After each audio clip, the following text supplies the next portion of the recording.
Hey everyone, and welcome back for another deep dive. Mm. Today we're going to be tackling something Okay. that I think a lot of people have trouble with, Mm-hmm. and that is criticism. Oh, yeah. How to handle it when it comes your way, how to maybe not handle it. Right. And we're going to be looking at a video essay by booktuber Daniel Green. Okay. Now, for those of you who don't know what a booktuber is, Yeah. basically it's a YouTuber, but for books. I see.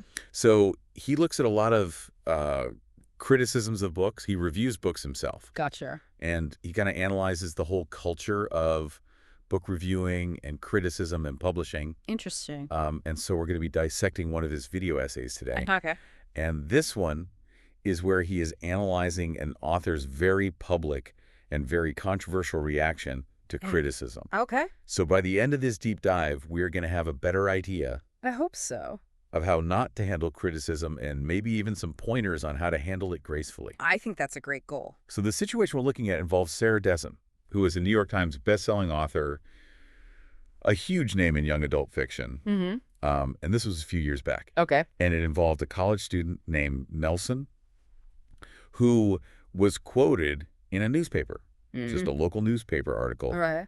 advocating for a different book to be chosen for their university's common reading program. I see. So basically the entire incoming freshman class had to read this book. Right. And this student, Nelson, was saying, Yeah. hey, maybe we shouldn't pick this book. Maybe we should pick a different one. Interesting. And the quote that kind of set this whole thing off was that Dessen's books were fine for teen girls, but not challenging enough for the common reading program. Okay, so this is like a critique of her work, basically. It is a critique of her work, yeah. I see.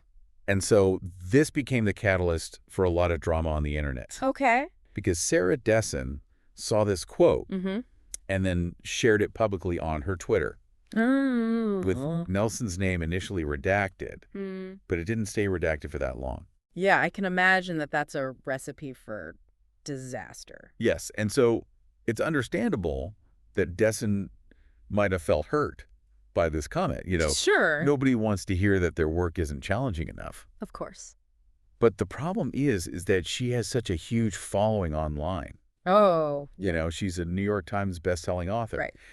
And so when she tweeted this critique from some random college student, Yeah. it's almost like she was weaponizing her platform without even realizing it. Right, so it's like there's this big power differential there. Exactly. Not really a fair fight. And so what happened is her actions unleashed a wave of online harassment that was targeted at Nelson.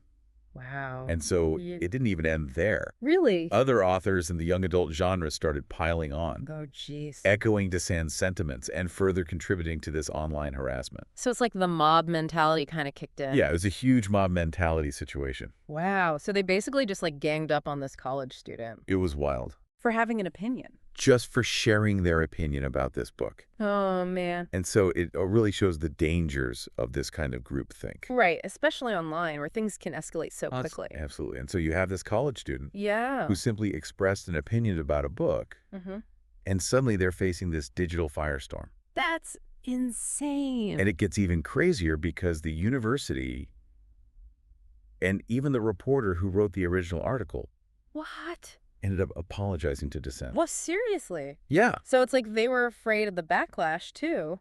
I think so. I think they were afraid of being targeted by all of her fans online. Wow. That's really scary. Yeah, it just shows how this kind of public shaming can really silence people. It's like a chilling effect. Exactly. People are afraid to speak their minds because they don't want to be the next target. Yeah. And so obviously things went off the rails in this scenario. For sure. But let's kind of shift our focus to Daniel Green's analysis of this Okay. and some of the valuable takeaways that he offers. So he provides this really clear do not list for authors I like it. who are facing criticism. Okay. And one of the most crucial points he makes is don't sick your audience on your critics. Yeah, that's a good one. Like if you get a bad review, don't tell all your fans to go attack that person online. Right, because that's just bullying. Cyberbullying, basically. And it's not going to help anyone. No, it's not. It's just going to make things worse. Yeah. So what else is on his list? He also talks about the importance of engaging with criticism directly, Okay. but he cautions against sending angry direct messages Oh, yeah. to critics. I can see how that would be tempting, Right. but it's probably not the best approach. Yeah, he really emphasizes that those kind of actions can constitute harassment. So it's important to be mindful of how you're communicating, Right. even when you're feeling upset. And he also makes this point about how authors can share reviews of their work, both positive and negative, Right. without turning it into a campaign to silence dissenting voices. Okay, so it's like you can promote your book Yeah. and share the good reviews, Yeah. but you don't have to try to shut down anyone who has a different opinion. Exactly. Yeah, I like that. It's about fostering open discussion. Yeah, creating a space for healthy dialogue. And he even shares some of the more creative insults that have been directed at him, Oh, really? which I think adds a bit of humor to this whole discussion. I mean, yeah, it's good to be able to laugh at yourself sometimes. Exactly. Especially when you're dealing with criticism. And it shows that you don't have to take yourself too seriously. Right. You can acknowledge the criticism without letting it get you down. And so one of the things that he said Yeah. was someone described his Adam's apple Oh as looking like a glued-on acorn. my God. I mean, come on, that's hilarious. That's pretty funny. So it just highlights his point that, you can acknowledge criticism. You can even find humor in it Yeah. without letting it dictate your actions or crush your spirit. So it seems like his overall message is about finding that balance between being open to feedback Yes. and staying true to your vision. Exactly. And I think that applies to everyone, not just authors. Yeah. I agree. Whether you're a student getting feedback on a paper, Right. an entrepreneur pitching a business idea, a musician performing a song. Anyone who's putting their work out there. Exactly. The ability to handle criticism gracefully is essential. Absolutely. It's a valuable skill to have in any field. And he also emphasizes that, criticism, even when it's negative, often indicates that people are engaging with your work, That's true. which is valuable in itself. It means you've made an impact. Exactly. It's a sign that you've sparked a conversation, Right. that you've created something that resonates with people on some level. Even if they don't love it, Yeah, even if they hate it. it's still a reaction. Exactly. Yeah. And it's a reminder that even in disagreement, Yeah. there's an opportunity for connection and mutual understanding. That's a really good point. So I think that's a perfect place to transition Yeah. into the next part of our deep dive, Sounds good. where we'll explore Green's advice on how to actually extract value from criticism, Okay. I'm interested to hear this. even when it stings. Yeah. Because that's the hard part. Yeah. Nobody likes to hear negative things about their work. Exactly. But he has some really good insights on how to turn that negativity into something positive. Awesome. I'm looking forward to it. Me too. Okay. So let's dive in. Let's do it. So, when we left off, we were talking about how to kind of reframe our thinking about criticism. Yeah, how to extract value from it, Right. Even when it's hard. even when it's tough, Yeah. because it can be, It can be really tough. especially when it feels personal. Absolutely. And so Green really emphasizes this idea that criticism can act as a mirror. Okay, a mirror. Yeah, reflecting aspects of our work that we might not see ourselves. That makes sense. So it can be this powerful tool for growth and self-discovery. If we can approach it with the right mindset. Exactly. And, it's like having an extra set of eyes. Right, someone who's not as close to the work, Right, exactly. Ones that aren't clouded by our own biases. because we all have those. We all do. We're all attached to our work in some way. And so he suggests that instead of,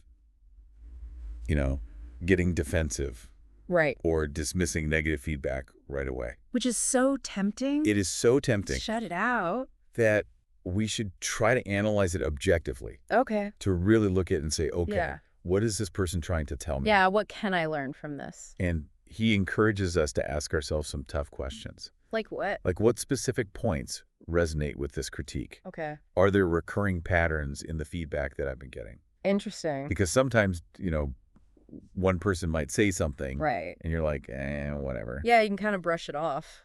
But if you're hearing the same thing over and over again, And maybe there's something to it. maybe it's time to pay attention. Right. It's like a signal that you need to maybe make some changes. And it's about identifying those areas where you can genuinely improve, Okay. rather than just getting bogged down by the emotional sting of it all. Because that can be so easy to do. It's so easy just to get defensive. Yeah, and feel like you're being attacked personally. Right. But it's about separating the message from the messenger. Yeah. And focusing on the potential for growth. That's a good... So it's not about the person who's giving the criticism. Right. It's about the criticism itself and what you can learn from it. Exactly. And I think that's something that's really hard to remember sometimes. It is. Especially when you're feeling hurt or angry.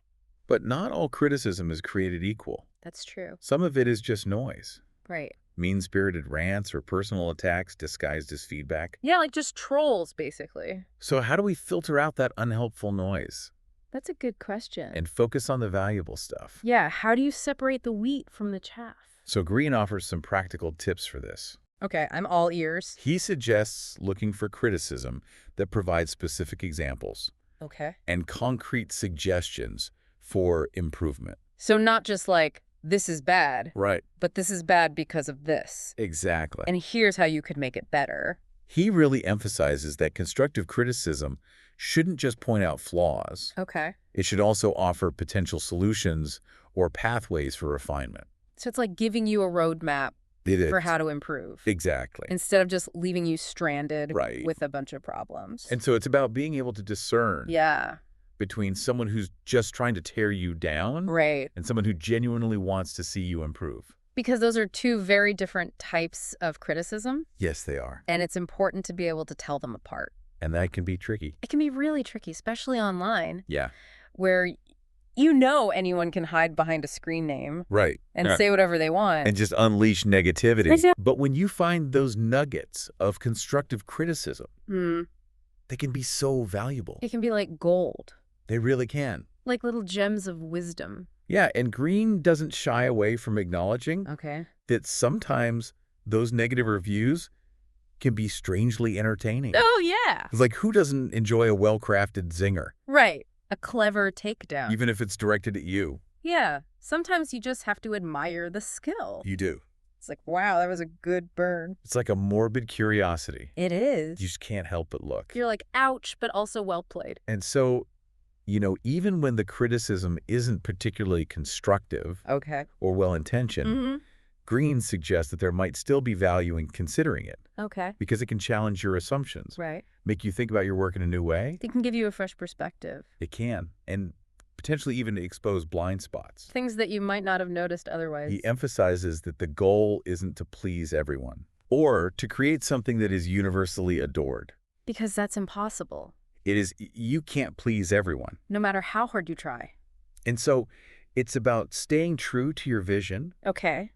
while also being open to feedback Right. and constantly striving to improve. So it's like finding that balance between taking the criticism to heart Right. and also not letting it completely dictate your creative choices. Because you don't want to lose your voice. Exactly. And you don't want to second guess yourself every step of the way. Right, because then you'll never actually finish anything. And you'll never create anything truly original. Right, you'll just be chasing after everyone else's approval. And that's not the point of art. No, it's not. It's about expressing yourself It is. and sharing your vision with the world. Exactly. And speaking of balance, Yeah. we've talked a lot about receiving criticism, but what about giving it? Okay, yeah, that's a whole other can of worms. It is. How do we offer feedback Yeah. in a way that's constructive and helpful? Rather than hurtful or demoralizing. Because there's a right way and a wrong way to do it. Definitely. And so Green stresses the importance of being honest Okay. without being brutal. Yeah, you can be honest Yeah. without being mean. Exactly. And specific without being nitpicky. Okay. And focusing on the work itself Yeah. rather than attacking the creator. Right, because there's a difference There's a big difference. between criticizing the work Yeah. and criticizing the person. And it's important to keep those separate. Yes, and it's about remembering that behind every piece of art is a human being A real person with feelings. who's poured their heart and soul into it. Exactly. Yeah. And so, before you unleash a scathing critique, Right. just take a moment Yeah. and think about how you would feel Right. if someone said that to you. Especially, if it's something that you're not being paid to critique, Right. If it's just like a casual comment, like on social media or something. yeah, maybe just keep it to yourself. Yeah. Unless you think it's really going to be helpful. And he also advises being mindful of when and where we offer critiques. Okay. That every piece of work warrants a detailed analysis. That's true. Sometimes it's better to just acknowledge that, Yeah. a particular work isn't to your taste. Right. And move on. You don't have to give your opinion on everything. No, you don't. It's about being discerning Yeah. with our critical voice Choosing your battles. and focusing our energy on the work that truly engages us. Whether positively or negatively. Exactly. And, listening to Green's insights, Yeah. it's really highlighted the fact that criticism, whether giving or receiving, Right. is ultimately about communication. Communication. Yeah. It's about engaging in a dialogue about art, Okay. about ideas, About life. about the human experience. Yeah. And even when that dialogue gets heated or uncomfortable, it's a sign that we're alive, Now we're passionate. that we care. I love that. It's not about silencing dissent, Right. but about embracing the potential for growth and understanding And kind that can emerge Yeah. from engaging with those who hold different perspectives. It's about expanding our horizons. It is. And learning from each other. Exactly. And so this whole conversation has really reframed my perspective on criticism. Me too. It's easy to get caught up Yeah. in the negativity In the hurt feelings. and view it as a personal attack. Which is natural. It is. But, Green reminds us that it can be a valuable tool for growth and self-discovery. And it can be a catalyst for meaningful connections. Yes. Even when those connections arise from disagreement Right. or differing viewpoints. Because sometimes the people who challenge us the most Right. are the ones who help us grow the most. Absolutely. And I think that's a perfect segue Okay. into the next part of our deep dive, Sounds good. where we're going to delve into the historical context of criticism Okay. and how it's evolved over time. Cool. I'm looking forward to that. Because as you know, this whole love-hate relationship between creators and critics Right. is nothing new. It's been going on forever. It has. Since the dawn of art. But what's changed Okay. is the speed Right. and volume. And intensity. In the age of social media, It's like everyone has a megaphone now. yeah, anyone with a keyboard can be a critic. And their opinions, Right. whether well-informed or not, Yeah. can reach a global audience. In an instant. It's crazy. It's both exhilarating Yeah. and terrifying. Depending on which side of the keyboard you're on. Exactly, because it's like navigating this constant echo chamber Right. of opinions. And it's hard to know what to listen to. And how to filter out the noise. And find the truly valuable feedback. And so that brings us back to Green's ultimate message. Okay. Which is using criticism as fuel for growth, for self-reflection. For honing our craft. Exactly. He encourages us to not let the fear of negative feedback stifle our creativity. Prevent us from sharing our work. Because that would be a tragedy. It would. If we let the critics silence us. So don't let the haters win. Don't let them win. Keep creating. Keep putting your work out there. Keep sharing your voice. Even if it gets criticized. If it gets torn apart. Because that's part of the process. It is. And it's what makes art so interesting. Right, because if everyone liked the same things, the world would be a very boring place. It would. And so, embrace the criticism. Yeah. Use it to your advantage. Learn from it. Grow from it. And keep creating. Absolutely. It's really fascinating to think about how the digital age has transformed criticism. Yeah, like it's always been around. Right, but now, with the internet, everyone can be a critic. And it's so much faster, too. Yeah, the immediacy of feedback. Like you put something out there, and you instantly know what people think. Which can be good or bad. Right. But it's definitely a challenge for creators to navigate. Because it's like everyone has a megaphone now. Yeah, and it can be overwhelming to try to process all of those voices. Right, and so Green talks about the importance of developing strategies for dealing with this new reality. Like what kind of strategies? Well, he suggests that instead of trying to absorb every single piece of feedback, you should focus on identifying those voices that resonate with you. Okay, so it's about finding those critics whose opinions you value and trust. Exactly. Like create your own personal board of advisors. I like that analogy. Made up of people whose insights align with your goals. Yeah, and people who you think are actually trying to help you, not just tear you down. And he also stresses the importance of developing a thick skin. Oh, yeah. That's essential. You got to be able to take the heat. Especially in the online world. He reminds us that even the most celebrated creators throughout history have faced their fair share of harsh criticism. Right, like nobody's immune to it. He uses the example of Stephen King. Okay. Like one of the most successful horror writers of all time. Right. It's gotten some really bad reviews. Oh, yeah.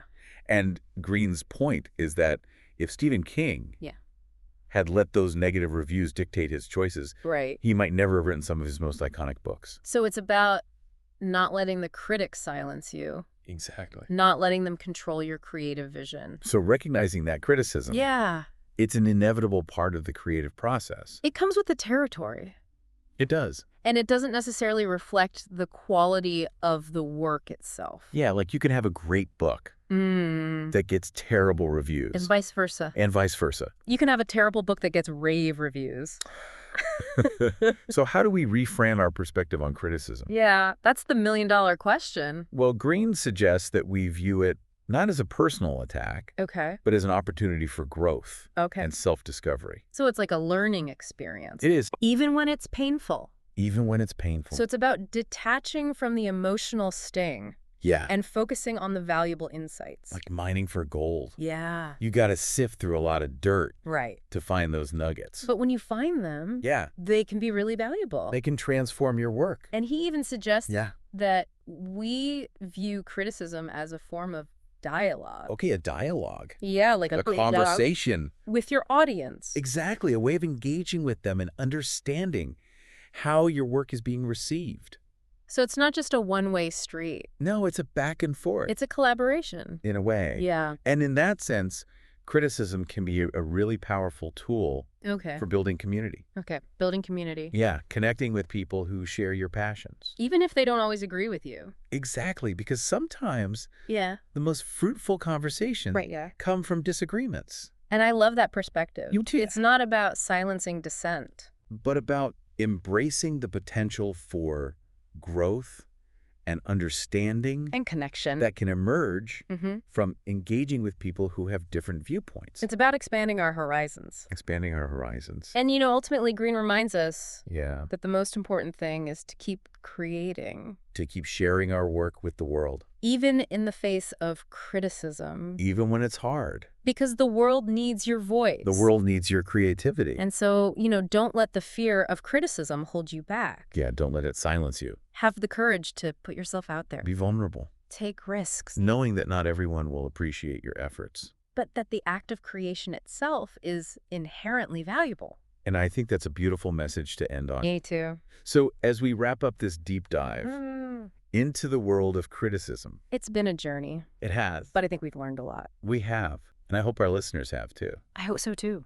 And so, you know, if we can shift our perspective and view criticism not as a threat, but as a potential catalyst for growth. For connection. For creative exploration. Maybe we can all be a little bit better at giving and receiving feedback. Absolutely. And so thanks for joining us on this deep dive. It's been a pleasure. And until next time, keep those minds curious and those conversations flowing.